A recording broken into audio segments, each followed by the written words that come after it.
Time now for a look at what's been making rural news in the Territory this week with the Country Hour's Matt Brann.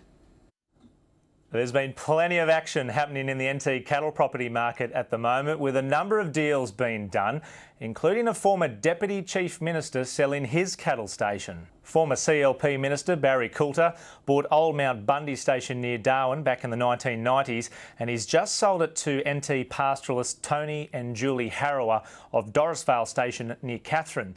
Now, while the price has not been made public, you can bet Mr Coulter sold it for a lot more than he bought it for, with the current price for cattle country nearing record highs.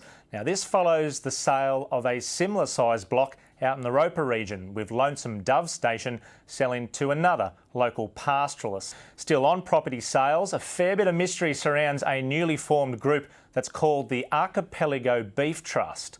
Headed up by former Darwin businessman Luke Butler, the trust is attempting to buy up a number of NT cattle stations, including Inverway, Riverine and Brann Springs. Now, none of these stations have officially been sold, but watch this space. And as for the Escumin & Co properties in the Territory, Helen Springs and Brann, which are both near Tennant Creek, Treasurer Scott Morrison says a decision on whether to allow their sale to a Chinese-led consortium won't be made until after the federal election. Away from cattle, the focus for NT farmers this week was on magpie geese.